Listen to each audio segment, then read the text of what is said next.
ಓಂ ನಮೋ ಭಗವತೆ ವಾಸುದೇವ. ಎಲ್ರಿಗೂ ನಮಸ್ತೆ. ಇವತ್ತು ವಾಸುದೇವ ಆಸ್ಟ್ರೋಗೋಲ್ಡ್ ಯೂಟ್ಯೂಬ್ ಚಾನೆಲ್ಗೆ ನಿಮ್ಗೆಲ್ಲ ಸ್ವಾಗತ. ಇವತ್ತಿನ ವಿಚಾರ ಏನಪ್ಪಾ ಅಂದ್ರೆ ಕತ್ರೀನಾ ಕೈಫ್ ಇವರ ಒಂದು ಜಾತಕ ವಿಶ್ಲೇಷಣೆ ಮಾಡ್ತಾ ಹೋಗೋಣ. ಅದಕ್ಕಿಂತ ಮುಂಚೆ ಒಂದು ವಿಚಾರ ಏನಪ್ಪಾ ಅಂದ್ರೆ ಎಷ್ಟೊಂದು ಜನ ಕೇಳ್ತಾರೆ, ಸರ್ ಯಾಕೆ ನೀವು ಇಂಥ ನೇಮ್ ಫೇಮ್ ಇರೋರ್ದೇ ಎಕ್ಸ್ಪ್ಲನೇಷನ್ಸ್ ಕೊಡ್ತೀರಾ ಅಂತ ಕೇಳ್ಬೋದು. ಯಾರ್ದಾದ್ರು ಕೊಡ್ಬೋದು, ನಮ್ಮ ಮನೆ ಪಕ್ಕದ ಮನೆಯವ್ರು ಕೊಡ್ಬೋದು, ನಿಮ್ಮದ್ ಕೊಡ್ಬೋದು. ಬಟ್ ನೋಡೋರ್ಗೆ ಇವರ ಹಿನ್ನೆಲೆ ಗೊತ್ತಿರಲ್ಲ, ಅವ್ರ ಬ್ಯಾಕ್ ಗ್ರೌಂಡ್ ಗೊತ್ತಿರಲ್ಲ. ಸೊ ನಾನು ಏನಾದ್ರು ಹೇಳಿದ್ರೆ ಅವರು ಎಲ್ಲಿ ಗೂಗಲ್ ಅಲ್ಲಿ ಸರ್ಚ್ ಮಾಡಿದ್ರೆ ಸಿಗಲ್ಲ. ಅದೇ ಇಂಥವ್ರು ನೇಮ್ ಅಂಡ್ ಫೇಮ್ ಇರೋರ್ದು ನಾನು ಹಾಕೊಂಡ್ರೆ ಅವ್ರ ಹಿನ್ನೆಲೆ ಗೊತ್ತಿರುತ್ತೆ. ಯಾವ್ದಾದ್ರು ಒಬ್ಬ ಮನುಷ್ಯನ ಹಿನ್ನೆಲೆ ಗೊತ್ತಿದ್ರೆ ಈಸಿಯಾಗಿ ಹೇಳ್ಬಿಡ್ತಾರೆ, ಈ ಒಂದ್ 20 ವರ್ಷದಲ್ಲಿ ಇವ್ರು ಹಿಂಗಿದ್ದ, ಇವಾಗ ಹಿಂಗಿದ್ದಾನೆ ಅನ್ನೋದು ನಿಮ್ಗೆ ಈಸಿಯಾಗಿ ಸೆಲೆಬ್ರಿಟೀಸ್ ಗೊತ್ತಾಗ್ಬಿಡುತ್ತೆ. ಅದೇ ಕಾಮನ್ ಪೀಪಲ್ಸ್ ಗೊತ್ತಾಗಲ್ಲ. ಸೊ ಈ ಪರ್ಪಸ್ಗೋಸ್ಕರನೇ ನಾನು ಸೆಲೆಬ್ರಿಟೀಸ್ ಹಾಕೊಳ್ತೀನಿ. ಸೊ ಇವ್ರ ಇರುವಂತ ಜಾತಕ ವಿಶ್ಲೇಷಣೆ ನಮ್ಮ ಜಾತಕದಲ್ಲಿ ಯಾವ ರೀತಿ ಕಂಪೇರ್ ಮಾಡ್ಕೊಳ್ಬೇಕು ಅನ್ನೋದು ತಿಳಿಸ್ತಾ ಹೋಗ್ತೀನಿ. ಎಷ್ಟೋ ಜನ ಅನ್ಕೊಂಡಿರ್ತಾರೆ ಎಲ್ಲಾ ಕರ್ಮಗಳು ನಮ್ ಜಾತಕದಲ್ಲೇನಾ, ಊರಲ್ಲಿರೋ ಸಮಸ್ಯೆ ಎಲ್ಲ ನಮ್ಗೆ ಬರ್ಬೇಕಂತ ಅನ್ಕೊಂಡಿರ್ತಾರೆ. ಖಂಡಿತ ಇಲ್ಲ. ಸೆಲೆಬ್ರಿಟೀಸ್ ಅಲ್ಲೂ ಈ ಸಮಸ್ಯೆ ಇದೆ ಅಂತ ತೋರ್ಸಕ್ಕೇನೆ ನಾನು ಇವ್ರಿಗೆ ಹಾಕೊಳ್ಳೋದು. ಅಥವಾ ನಾನು ಹಾಕೋದು ವಿಶ್ಲೇಷಣೆ ಏನು ಕತ್ರೀನಾ ಕೈಫ್ ಅವ್ರು ನೋಡಲ್ಲ, ಅವ್ರೇ ನನ್ಗೇನು ಕರೆ ಮಾಡಿ ಜಾತಕದಲ್ಲಿ ಕಾಂಬಿನೇಷನ್ಸ್ ಇದೆಲ್ಲ ಕರೆಕ್ಟ್ ಇದೆ ಅಂತ ಹೇಳಲ್ಲ. ಬಟ್ ನಿಮ್ಗೆ ಒಂದು ಕ್ಲಾರಿಟಿ ಸಿಗುತ್ತೆ, ಗ್ರಹಗಳು ಎಲ್ಲೆಲ್ಲಿ ಇದ್ದಾಗ ನಮ್ಗೆ ಈ ಸಮಸ್ಯೆ ತಂದ್ಕೊಡುತ್ತೆ. ನಾವು ಕೇಳ್ತಿರುವಂತ ಈ ದೋಷಗಳೆಲ್ಲ ಎಲ್ರಿಗೂ ಇರುತ್ತಾ ಅಥವಾ ನಮಗ್ ಮಾತ್ರನಾ? ನಮ್ಗೆ ಕುಜ ದೋಷ ಇದೆ, ನಮಗ್ ಮದ್ವೆ ಆಗಿಲ್ಲ, ಸೆಲೆಬ್ರಿಟೀಸ್ಗೆ ಹೆಂಗಾಗುತ್ತೆ ಅನ್ನೋದೆಲ್ಲ ಕ್ವಶನ್ಸ್ ಇರುತ್ತೆ. ಖಂಡಿತ ಇವತ್ತು ಒಂದೊಂದೇ ಎಕ್ಸ್ಪ್ಲನೇಷನ್ಸ್ ಮಾಡ್ತಿರ್ತೀನಿ. ಇವರ ಜಾತಕ ವಿಶ್ಲೇಷಣೆ ಮಾಡುವಂತ ಸಮಯದಲ್ಲಿ ಇವೆಲ್ಲ ಗೊತ್ತಾಗ್ತಾ ಹೋಗುತ್ತೆ. ಮೊದಲನೇದಾಗಿ ಇವ್ರು ಹುಟ್ಟಿರುವಂತದ್ದು 16/7/1983. ಇವರ ಹಾಂಗ್ಕಾಂಗ್ ಅಲ್ಲಿ ಹುಟ್ಟಿರೋದು. ಇವರ ಟೈಮಿಂಗ್ಸ್ ಎಲ್ಲ, ಪ್ಲೇಸ್ ಎಲ್ಲ ಡಿಸ್ಕ್ರಿಪ್ಷನ್ಸ್ ಎಲ್ಲ ಹಾಕೊಂಡಿರ್ತೀನಿ, ನೋಡ್ಕೊಳ್ಳಿ. ಹಸ್ತ ನಕ್ಷತ್ರ 4ನೇ ಪಾದ. ಇವರು ಕೂಡ ಕರ್ಕಾಟಕ ಲಗ್ನ. ನಾನು ಹೇಳ್ತೀನಿ ಪ್ರತಿ ಸಲ, ಯಾರು ಕರ್ಕಾಟಕ ಲಗ್ನ ಮತ್ತೆ ಸಿಂಹ ಲಗ್ನದಲ್ಲಿ ಹುಟ್ಟಿರ್ತಾರೆ ನೇಮ್ ಅಂಡ್ ಫೇಮ್ಗೆ ಅವರು ಹೆಸರುವಾಸಿ, ಒಳ್ಳೆ ನೇಮ್ ಅಂಡ್ ಫೇಮ್ ಮಾಡ್ತಾರೆ ಅಂತ. ಲಗ್ನದಲ್ಲೇ ಬುಧ ಗ್ರಹ ಇರುವಂತದ್ದು. 2ನೇ ಮನೆಯಲ್ಲಿ ಶುಕ್ರ, 3ನೇ ಮನೆಯಲ್ಲಿ ಚಂದ್ರ, 4ನೇ ಮನೆಯಲ್ಲಿ ಶನಿ, 5ನೇ ಮನೆಯಲ್ಲಿ ಗುರು ಕೇತು, 6, 7, 8, 9, 10ರಲ್ಲಿ ಗ್ರಹಗಳಿಲ್ಲ. 11ನೇ ಮನೆಯಲ್ಲಿ ರಾಹು, 12ನೇ ಮನೆಯಲ್ಲಿ ಸೂರ್ಯ ಮತ್ತು ಕುಜ. 12ನೇ ಮನೆಯಲ್ಲಿ ಕುಜ ಇರೋದ್ರಿಂದ ಕುಜ ದೋಷ ಹೇಳ್ತೀನಿ. ಈ ರೀತಿ ಗ್ರಹಗಳು ಇಲ್ಲಿರುವಂತದ್ದು. ಈಗ ನಾವು ಮೇನ್ ಚಾರ್ಟ್ ಇಂದ ಡಿಗ್ರಿ ವೈಸ್ ಅಲ್ಲಿ ಗ್ರಹಗಳು ಅಲ್ಲೆಲ್ಲಿ ಇದೆ ಅಂತ ಫಸ್ಟ್ ನೋಡ್ಕೋಬೋಣ, ಅದು ಇಂಪಾರ್ಟೆಂಟ್. ಕೇತು ಗ್ರಹ 5ನೇ ಮನೆಯಲ್ಲಿ ಇದೆ, ಓಕೆ. ಶುಕ್ರ 2ನೇ ಮನೆಯಲ್ಲಿ ಇದೆ, ಓಕೆ. ಸೂರ್ಯ 12ನೇ ಮನೆಯಲ್ಲಿ ಇದೆ, ಓಕೆ. ಚಂದ್ರ ನೋಡಿ 3ನೇ ಮನೆಯಲ್ಲಿ ಇದೆ, ಓಕೆ. ಕುಜ 12ನೇ ಮನೆಯಲ್ಲಿ ಇದೆ, ಓಕೆ. ರಾಹು ಕೂಡ 11ನೇ ಮನೆಯಲ್ಲಿ ಇದೆ, ಓಕೆ. ಗುರು ಇಲ್ಲಿ 4ನೇ ಮನೆಗೆ ಬಂದಿದೆ. ಶನಿ ಗ್ರಹ 4ನೇ ಗ್ರಹದಿಂದ 3ನೇ ಮನೆ. ಬುಧ ಕೂಡ 1ನೇ ಮನೆಯಿಂದ 12ನೇ ಮನೆಗೆ ಹೋಗಿರುತ್ತೆ. 3 ಗ್ರಹಗಳು ಸ್ಪ್ಲಿಟ್ ಆಗಿರುತ್ತೆ. ಕೆಲವೊಂದು ಸಲ ನಾವು ಏನ್ ಅನ್ಕೊಂಡಿರ್ತೀವಿ, ಗ್ರಹಗಳು ಅಲ್ಲೇ ಇದೆ, 5ನೇ ಮನೇಲಿ ಇದೆ ಅಥವಾ 4ನೇ ಮನೇಲಿ ಇದೆ, ಕೇಂದ್ರ ಸ್ಥಾನದಲ್ಲಿ ಇದೆ ನಾವು ಅನ್ಕೊಂಡಿರ್ತೀವಿ ಉಚ್ಚವಾಗಿರುತ್ತೆ ಅಂತ. ಬಟ್ ಏನಾಗಿರುತ್ತೆ ಅಂದ್ರೆ ಡಿಗ್ರಿ ವೈಸ್ ಸ್ಪ್ಲಿಟ್ ಮಾಡಿ ಫಲಗಳು ಬೇರೆ ಬೇರೆ ಕೊಡ್ತಾ ಇರುತ್ತೆ, ನಮ್ಗೆ ಗೊತ್ತಾಗ್ತಿರಲ್ಲ. ಇದು ಎಲ್ಲ ಜಾತಕದಲ್ಲಿ ಇದಿರುವಂತದ್ದೇ. ಅವ್ನ್ ಸೆಲೆಬ್ರಿಟಿ ಆಗ್ಲಿ, ಒಬ್ಬ ನಾರ್ಮಲ್ ಪೀಪಲ್ ಆಗ್ಲಿ, ಅವ್ನ್ ಹಿಂದೂ ಆಗ್ಲಿ, ಕ್ರಿಶ್ಚಿಯನ್ ಆಗ್ಲಿ, ಡೇ ಟು ಟೈಮಿಂಗ್ಸ್ ಪ್ಲೇಸ್ ಇದ್ರೆ ಪ್ರತಿಯೊಬ್ಬರಿಗೂ ಜಾತಕ ವಿಶ್ಲೇಷಣೆ ಕೊಡ್ಬೋದು. ಇಲ್ಲಿ ಕ್ಯಾಟಗರಿ, ಜಾತಿ, ಕ್ಯಾಟಗರಿ, ಧರ್ಮಗಳು ಏನೂ ಬರಲ್ಲ. ಅವ್ನು ಯಾವುದೇ ಜಾತಿ ಆಗ್ಲಿ, ಯಾವುದೇ ಧರ್ಮ ಆಗ್ಲಿ, ಡೇ ಟು ಟೈಮಿಂಗ್ಸ್ ಪ್ಲೇಸು ಅವರ ಒಂದು ಜಾತಕ ವಿಶ್ಲೇಷಣೆ ಕೊಡ್ಬೋದು. ಅವ್ರು ಏನು ನಡೀತಾ ಇದೆ ಸಮಸ್ಯೆ ಅನ್ನೋದು ಅವರ ಒಂದು ಜಾತಕದಲ್ಲಿ ತಿಳ್ಕೊಳ್ತಾ ಹೋಗ್ಬೋದು. ಇವರ ಒಂದು ವಿಚಾರ ಮೇಲ್ನೋಟಕ್ಕೆ ರಾಹು ಮತ್ತೆ ಕೇತು ಮಧ್ಯೆ ಎಲ್ಲಾ ಗ್ರಹಗಳು ಸೇರ್ಕೊಂಡಿದೆ ನೋಡಿ. ಇದನ್ನೇ ನಾವು ಕಾಳ ಸರ್ಪ ದೋಷ ಮತ್ತೆ ಯೋಗ. ಸಾಮಾನ್ಯವಾಗಿ ಎಲ್ಲಾ ಗ್ರಹಗಳು ಒಂದು ಭಾಗದಲ್ಲಿ ಈ ರೀತಿ ಎಲ್ಲಾ ಗ್ರಹಗಳು ಬಂದ್ರೆ, 5ನೇ ಮನೆಯಿಂದ ನೀವೊಂದು ಲೈನ್ ಹೇಳಿದ್ರೆ ಎಲ್ಲಾ ಗ್ರಹಗಳು ಇಷ್ಟು ಬರುತ್ತೆ ಒಂದೇ ಕಡೆ. ಇದಕ್ಕೆ ನಾವು ಕಾಳ ಸರ್ಪ ಯೋಗನೂ ಅಂತೀವಿ, ದೋಷನೂ ಅಂತೀವಿ. 80% ಅಷ್ಟು ಜನಕ್ಕೆ ಯೋಗ ಇರುತ್ತೆ. ನಾವೇನ್ ಮಾಡಿರ್ತೀವಿ ಅಂದ್ರೆ ಎಲ್ರಿಗೂ ದೋಷ ಅಂತ ಹೇಳ್ಬಿಟ್ಟು ಪ್ರತಿಯೊಬ್ರಿಗೂ ನೀವು ದೇವಸ್ಥಾನಕ್ಕೆ ಹೋಗು, ಪೂಜೆ ಮಾಡಿಸು, ರಾಹು ಕೇತು ನಿಮ್ಮ ಜಾತಕದಲ್ಲಿ ಸರಿ ಇಲ್ಲ, ಹೋಯ್ತಾ ಬರ್ತಾ ರಾಹು ಕೇತು ಬೈತಾ ಇರೋ ಅಂತ ಹೇಳ್ತೀವಿ. ಜಾತಕದಲ್ಲಿ ರಾಹು ಕೇತುಗಳ ಪ್ರಭಾವ ಇವ್ರ ಮೇಲೆ ಎಷ್ಟು ಬೀರಿದೆ ಅನ್ನೋದು ತಿಳಿಸ್ಕೊಡ್ತೀನಿ. ಎಷ್ಟೊಂದ್ ಜನ ಹೇಳಿರ್ಬೋದು, ಇವರು ಮದ್ವೆ ಆಗಿ 4 ವರ್ಷ ಆದ್ರೂ ಮಕ್ಕಳಾಗಿರ್ಲಿಲ್ವಂತೆ. ಕುಕ್ಕೆ ಸುಬ್ರಹ್ಮಣ್ಯ ಬಂದು ಹೋದ್ಮೇಲೆ ಮಕ್ಕಳಾಗಿರುವಂತದ್ದು. ಇವರ ಒಂದು ಜಾತಕದಲ್ಲಿ ಯಾವ ರೀತಿ ಪ್ರಭಾವ ಬೀರಿದೆ, ನಿಜವಾದ ಸಮಸ್ಯೆ ಕೊಟ್ಟಿರುವಂತ ಗ್ರಹ ಯಾವುದು ಅನ್ನೋದು ತಿಳಿಸ್ಕೊಡ್ತೀನಿ ನೋಡಿ. ಇದಿಷ್ಟು ಇಲ್ಲಿ ಕೂತ್ಕೊಂಡಾಗ ಇದು ಕಾಳಸರ್ಪ ದೋಷ. ಇದನ್ನ ಫಸ್ಟ್ ನಾವು ತಿಳ್ಕೊಳ್ಬೇಕು. ಯೋಗನ ದೋಷನ ಅಂತ ಫಸ್ಟ್ ನಾವು ತಿಳ್ಕೊಳ್ಬೇಕು. ಇವ್ರಿಗೆ ಇರುವಂತದ್ದು 5ನೇ ಮನೆ ಮತ್ತು 11ನೇ ಮನೆ ಇರೋದ್ರಿಂದ ಇದು ಯೋಗ ಆಗಿರುತ್ತೆ, ದೋಷ ಅಲ್ಲ, ಯೋಗ.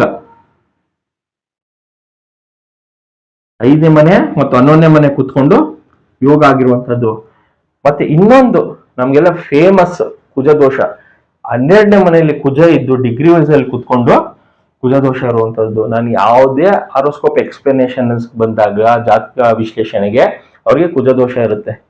ನಾವು ನಮ್ಮ ಜಾತಕದಲ್ಲಿ ಎದುರುಕೊಳ್ಳುವಂಥದ್ದು, ನನ್ ಕುಜ ದೋಷ ಇದೆ, ಕುಜ ದೋಷ ಇರೋನ್ನ ಹುಡ್ಕೊಂಡ್ ಬನ್ನಿ. ಇವೆಲ್ಲ ಇವ್ರು ಮಾಡ್ಕೊಂಡಿರುವಂತವ್ರು. ಕೆಲವೊಬ್ರು ದುಡ್ಡು ತಿನ್ನಕ್ಕೆ ಅಂತಾನೆ ಹೇಳ್ತೀನಿ, ಕುಜ ದೋಷ ಜಾತಕದಲ್ಲಿ ಇದ್ರೆ ಫೇಮಸ್ ಆಗಿರ್ತೀರ. ನಿಮ್ಗೆ ಬೋಲ್ಡ್ ಕ್ಯಾರೆಕ್ಟರ್ಸ್ ಇರುತ್ತೆ. ಅದು 1ನೇ ಮನೆ, 4, 7, 8 ಸುಮಾರು ಸಲ ಹೇಳಿದ್ದೀನಿ ನಾನು. 12 ಆದ್ರೂ ಈಗಲೂ ಕೂಡ ಎಷ್ಟೊಂದು ಜನ ಕುಜ ದೋಷ ಇದೆ ಅಂತ ಎದುರುಕೊಳ್ತಾರೆ. ಖಂಡಿತ ಎದುರ್ಕೊಳ್ಬೇಡಿ. ನೀವು ಸ್ಟ್ರಾಂಗ್ ಬಿಹೇವ್ನೆಸ್ ಅಷ್ಟೇ, ತುಂಬಾ ಬೋಲ್ಡ್ ನೇಚರ್ ಇರುತ್ತೆ ನಿಮ್ಗೆ. ಏನೋ ಅಂದ್ರೆ ನೀವು ಏನೋ ಅಂತ ಅಂತೀರಾ ಅಷ್ಟೇ. ಬೇರೆಯವ್ರು ಏನೋ ಅಂದ್ರೆ ಸುಮ್ನೆ ತಲೆ ಬಗ್ಗಿಸ್ಕೊಂಡಿರ್ತಾರೆ. ನೀವು ಏನೋ ಅಂದ್ರೆ ಏನೋ ಅಂತೀರಾ ಅಷ್ಟೇ. ಅಷ್ಟನ್ನ ತಿಳ್ಕೊಂಡ್ರೆ ಸಾಕು. ಒಂದು ಎಕ್ಸಾಂಪಲ್ ಆಗಿ ಹೇಳ್ತಾ ಇದ್ದೀನಿ. ಬೋಲ್ಡ್ ನೇಚರ್ ಯಾರಿಗಿರುತ್ತೆ ಅವ್ರು ಈಚೆ ಬಂದು ಈ ರೀತಿ ಫಿಲಮ್ ಅಲ್ಲಿ ಆಕ್ಟ್ ಮಾಡೋದು, ಏನೇ ಲೈಫ್ ಬಾಲ್ ಬಂದ್ರು ಪ್ರಾಬ್ಲಮ್ನ ಫೇಸ್ ಮಾಡುವಂಥದ್ದು, ಲೈಫಲ್ಲಿ ಎಷ್ಟೇ ಸ್ಟ್ರಗಲ್ ಬಂದ್ರು ಅದರಿಂದ ಈಚೆ ಬರುವಂಥದ್ದು. ಬೋಲ್ಡ್ ನೇಚರ್ಗೆ ಕುಜ ದೋಷ ಹೆಲ್ಪ್ ಮಾಡುತ್ತೆ. ಇದರಿಂದ ಇವರು ಸಪೋರ್ಟ್ ಕೊಟ್ಟಿರ್ಬೋದು. ಇವರ ಒಂದು ಫಿಲಮ್ ಬರಕ್ಕಾಗ್ಲಿ, ಅಷ್ಟು ಜನ ಇವರಿಗೆ ಕಾಂಪಿಟೇಷನ್ ಕೊಟ್ಟರು ಕೂಡ ಅದರಿಂದ ಇವರು ನಂಬರ್ 1 ಪೊಸಿಷನ್ ಬರಕ್ಕೆ ಕುಜ ದೋಷನೂ ಕೂಡ ಹೆಲ್ಪ್ ಮಾಡಿರುತ್ತೆ. ಯಾಕಂದ್ರೆ ಬೋಲ್ಡ್ನೆಸ್ ಬೇಕಲ್ಲ ಅಷ್ಟು ಜನ ನಾವು ಫೇಸ್ ಮಾಡಬೇಕು ಅಂದ್ರೆ. ಮೊದಲನೇದಾಗಿ ಯೋಗ ಇದೆ. ನಾವೇನ್ ಅನ್ಕೊಳ್ತೀವಿ, ಫಸ್ಟ್ ಮೊದಲನೇ ನೋಡ್ತೀರ ನಿನ್ಗೆ ದೋಷ ಇದೆ, ಕುಕ್ಕೆ ಸುಬ್ರಹ್ಮಣ್ಯ ಹೋಗು, ಕಾಳೆಹಸ್ತಿಗೆ ಹೋಗು ಅಂತೀವಿ. ನೀವು ದೇವಸ್ಥಾನಕ್ಕೆ ಹೋಗೋದು ತಪ್ಪಲ್ಲ, ಖಂಡಿತ ಹೋಗಿ. ಬಟ್ ಬೈಬೇಡಿ ಅಂತ ನಾನು ಹೇಳುವಂಥದ್ದು. ರಾಹುಗ್ ಬೈಬೇಡಿ, ಕೇತು ಗ್ರಹಕ್ಕೆ ಬೈಬೇಡಿ. ಈ ದೇವಸ್ಥಾನಕ್ಕೆ ಒಂದ್ಸಲ ಹೋಗಿ ಇಲ್ಲ 10 ಸಲ ಹೋಗಿ ಯಾವುದೇ ರೀತಿಯ ಸಮಸ್ಯೆ ಇಲ್ಲ. ರಾಹು ಕೇತುವಿಂದ ಸಮಸ್ಯೆ ಆಗಿದೆ ಅಂತ ನೀವು ಹೋಗೋದು ತಪ್ಪಾಗುತ್ತೆ. ಇವ್ರಿಗೆ ಕುಕ್ಕೆ ಸುಬ್ರಹ್ಮಣ್ಯಕ್ಕೆ ಹೋಗಿ ಬಂದ್ಮೇಲೆ ಮಕ್ಕಳಾಗಿರುವಂತದ್ದು ಕಾಂಬಿನೇಷನ್ ಅಲ್ಲಿ. ಏನಕ್ಕೆ ಅಂದ್ರೆ 5ನೇ ಮನೆಯಲ್ಲಿ ಕೇತು ಇದೆ, 11ನೇ ಮನೆಯಲ್ಲಿ ರಾಹು ಇದೆ. ಓಕೆ, ಇವ್ರಿಗೆ ಮತ್ತೆ ಸಮಸ್ಯೆ ಕೊಟ್ಟಿರುವಂತ ಗ್ರಹ ಯಾವುದು? ಇವ್ರಿಗೆ ಸಮಸ್ಯೆ ಕೊಟ್ಟಿರುವಂತದ್ದು ನಡೀತಿರುವಂತದ್ದು ದಶ ಕುಜ ದಶ. ಗುರು ಇವರ ಲೈಫ್ ಅಲ್ಲಿ ಮಗು ಆಗದೆ ಇರೋದಕ್ಕೆ ಸಮಸ್ಯೆ ಕೊಟ್ಟಿರುವಂತದ್ದು 4ನೇ ಮನೆ. 5ನೇ ಮನೆಗೆ ವ್ಯಯಸ್ಥಾನ ಬಂದು 4ನೇ ಮನೆ. ಸಾಮಾನ್ಯವಾಗಿ ನಾವ್ ಏನ್ ಹೇಳ್ತೀವಿ, ಜಾತಕದಲ್ಲಿ ಗುರು ಬಲ ಬರ್ಬೇಕು, ಗುರು ಚೆನ್ನಾಗಿ ಇರ್ತಾನೆ ಸಮರ್ಕೊಂಡಿರ್ತೀವಿ. ಗುರು ನೆಗೆಟಿವ್ ಮಾಡಿದ್ರೆ ಮಕ್ಕಳು ಕೂಡ ಕೊಡಲ್ಲ. ಕಾಂಬಿನೇಷನ್ಸ್ ಅಲ್ಲಿ ಒಂದು ತಿಳ್ಕೊಳ್ಳಿ, ಅವರ ಒಂದು ದಶಾಭುಕ್ತಿ ಬಂದಾಗ ಅದು ರಾಹು ಇರ್ಬೋದು, ಕೇತು ಇರ್ಬೋದು, ಕೊಟ್ಟೇ ಕೊಡ್ತಾರೆ. ಇವರ ಜಾತಕದಲ್ಲಿ ಹೆಂಗೆ ಸಕ್ಸಸ್ ಮಾಡ್ಕೊಂಡಿದ್ದಾರೆ ಅಂದ್ರೆ, ನಡೀತಿರುವಂತ ರಾಹು ದೇಶದಲ್ಲಿ ಮೇನ್ ಪ್ಲಾನೆಟು ನೆಗೆಟಿವ್ ಆಗಿದೆ, ನಕ್ಷತ್ರನೂ ನೆಗೆಟಿವ್ ಆಗಿದೆ. ಇವ್ರಿಗೆ ಸಬ್ಲಾರ್ಡ್ ಬಂದು 5ನೇ ಮನೆ, ಕೇತು ಬಂದು ಸಬ್ಲಾರ್ಡ್ ಅಲ್ಲಿ ಇವ್ರಿಗೆ ಫಲ ಕೊಟ್ಟಿರುವಂತದ್ದು. ಇವರು ಕೆ ಸುಬ್ರಹ್ಮಣ್ಯಕ್ಕೆ ಬಂದು ಹೋದ್ಮೇಲೆ ಫಲ ಕೊಟ್ಟಿರುವಂತದ್ದು. ಇವರೇ ಹೇಳಿರುವಂತ ಮಾತಿದು. ಯಾರೋ ಕತ್ರಿನಾ ಕೈಫ್, ನಾನು ಅಲ್ಲಿ ಹೋಗಿ ಆ ಸ್ಥಳಕ್ಕೆ ಭೇಟಿ ಕೊಟ್ಟು ಬಂದ್ಮೇಲೆ ನನಗೆ ಮಕ್ಕಳು ಭಾಗ್ಯ ಆಗಿದೆ, ಸಂತಾನ ಭಾಗ್ಯ ಆಗಿದೆ ಅಂತ. ಕಾಂಬಿನೇಷನ್ ಅಲ್ಲಿ 5 and 11 ನಾವು ಮೇಲ್ನೋಟಕ್ಕೆ ನೋಡ್ಬಿಟ್ಟು ಇವ್ರಿಗೆ ಕಾಳಸರ್ಪ ದೋಷ ಇದೆ ಅಂತ ಬೈತಿರ್ತೀವಿ ಆಲ್ಮೋಸ್ಟ್. ಬಟ್ ಯೋಗ ಇರುವಂತದ್ದು ಕಾಳಸರ್ಪ ಯೋಗ. ಇಂಥ ಸಮಸ್ಯೆ ಇರೋರು ಏನ್ ಮಾಡ್ಬೇಕು, ಯೋಗ ಇರೋರು ಆಲ್ಮೋಸ್ಟ್ ಮಂತ್ರಗಳು ಹೇಳಿ, ಏನೇ ರೀತಿಯ ಸಮಸ್ಯೆ ಇಲ್ಲ. 5ನೇ ಮನೆ ಗ್ರಹಕ್ಕೆ ಸಂಬಂಧಪಟ್ಟಿರುವಂತದ್ದು ಕೇತು ಗ್ರಹ, ಕೇತು ಇರ್ಬೋದು, ಶುಕ್ರ ಇರ್ಬೋದು, ಸೂರ್ಯ ಇರ್ಬೋದು. ಯಾವ ಗ್ರಹ 5ನೇ ಮನೆ ಇರುತ್ತೆ ಆ ಗ್ರಹಕ್ಕೆ ಸಂಬಂಧಪಟ್ಟಿರುವಂತದ್ದು ನಾವು ಮಂತ್ರ ಪಠನೆ ಮಾಡ್ಲೇಬೇಕು. ಇದು ಬೇಸಿಕ್ ಥಿಂಗ್. ಇದು ಕೆಲವೊಂದು ಧರ್ಮದವ್ರು ಮಾಡಲ್ಲ ಸರ್. ಏನಂದ್ರೆ ನಿಮ್ಗೆ ಟೈಮಿಗೆ ವೇಟ್ ಮಾಡ್ಬೇಕಷ್ಟೇ. ನಮ್ಗೆ ಬೇಕಾದಾಗ, ನಮ್ಗೆ ಹೊಟ್ಟೆ ಹಸ್ದಾಗ ನಮ್ಗೆ ಊಟ ಬೇಕು ಅಂದ್ರೆ ನೀವು ಮಂತ್ರ ಪಠನೆ ಮಾಡ್ಬೇಕಾಗುತ್ತೆ.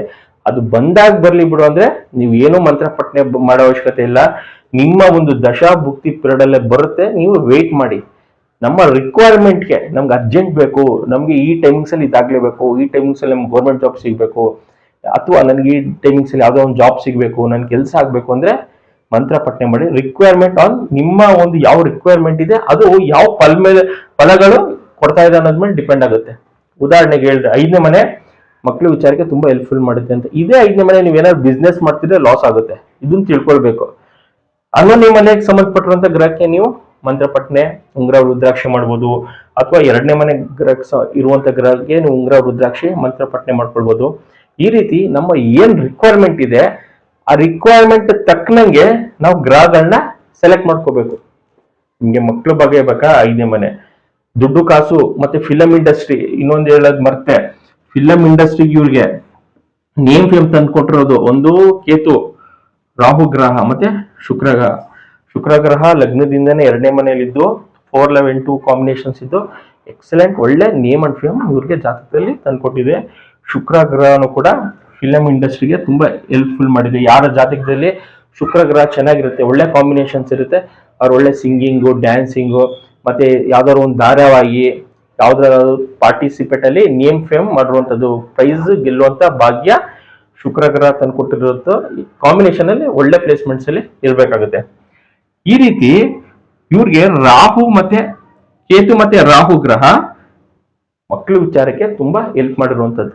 ನಾವು ಯಾವುದೇ ಕಾರಣಕ್ಕೂ ಇವ್ರಿಗೆ ದೋಷ ಇದೆ ಅಂತ ಬೈಯಂಗಿಲ್ಲ, ಜಸ್ಟ್ ಮಂತ್ರ ಪಠನೆ ಮಾಡ್ಬೇಕು. ನಮ್ ತಲೆ ತುಂಬಿರುವಂತದ್ದು ಏನಪ್ಪಾ ಅಂದ್ರೆ ಈ ರೀತಿ ಕಾಂಬಿನೇಷನ್ಸ್ ಬಂದ್ರೆ ಆಲ್ಮೋಸ್ಟ್ ಎಲ್ರು ನಿಮ್ಗೆ ಕಾಳ ಸರ್ಪ ದೋಷ ಇದೆ, ಕಾಳ ಆಸ್ತಿಗೆ ಹೋಗಿ ಅಂತ ಹೇಳ್ತಾರೆ.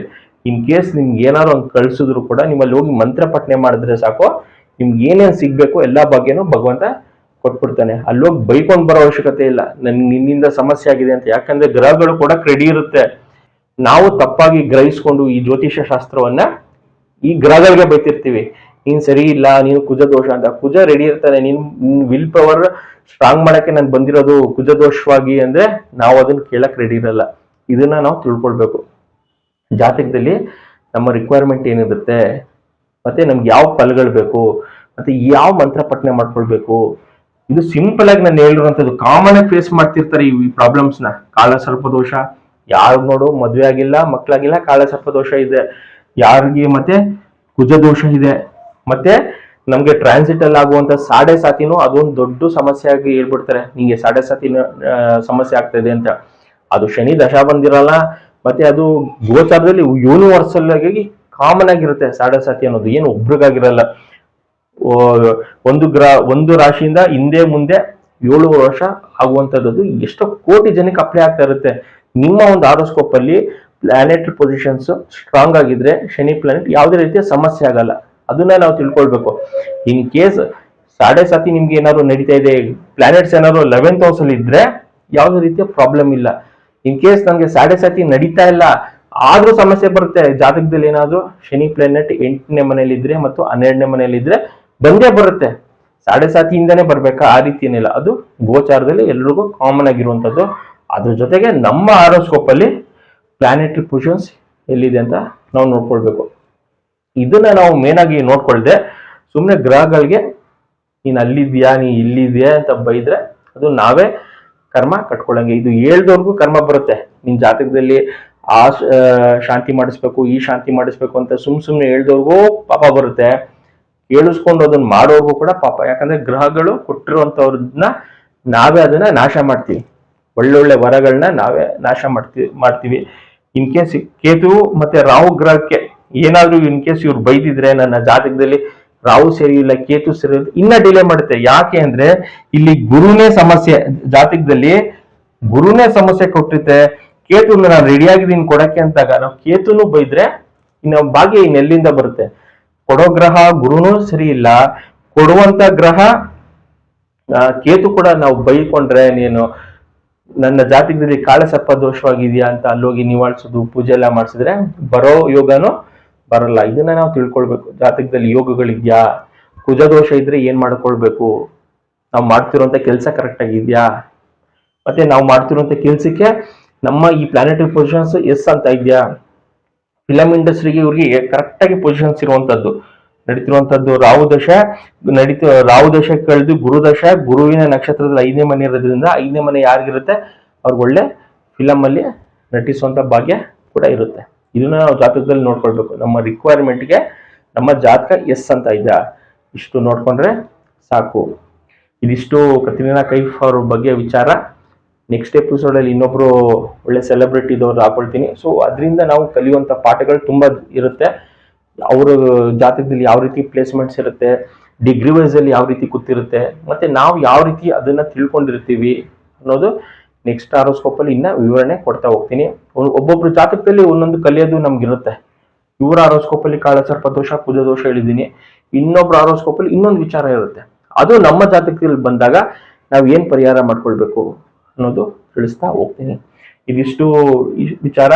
ಯಾರು ವಾಸುದೇವ್ ಆಸ್ಟ್ರೋಗೋಲ್ಡ್ ಯೂಟ್ಯೂಬ್ ಚಾನಲ್ ಸಬ್ಸ್ಕ್ರೈಬ್ ಮಾಡ್ಕೊಂಡಿಲ್ಲ ಮಾಡ್ಕೊಳ್ಳಿ. ನಾನು ಹಾಕುವಂತ ವಿಡಿಯೋಸ್ ನಿಮ್ಗೆ ರೀಚ್ ಆಗುತ್ತೆ. ಮತ್ತೆ ಈ ನನ್ನ ಚಾನಲ್ ಅಲ್ಲಿ ಯಾರು ದೋಷ ಕಾಟ ಎದುರು ಅವೆಲ್ಲ ಏನೂ ಇರಲ್ಲ. ನಿಮ್ ಜ್ಯೋತಿಷ್ಯ ಶಾಸ್ತ್ರಕ್ಕೆ ಏನ್ ಬೇಕೋ ಅಷ್ಟು ಮಾತ್ರ ಇನ್ಫಾರ್ಮೇಶನ್ ಅಪ್ಲೋಡ್ ಮಾಡ್ತಾ ಇರ್ತೀನಿ. Thank you.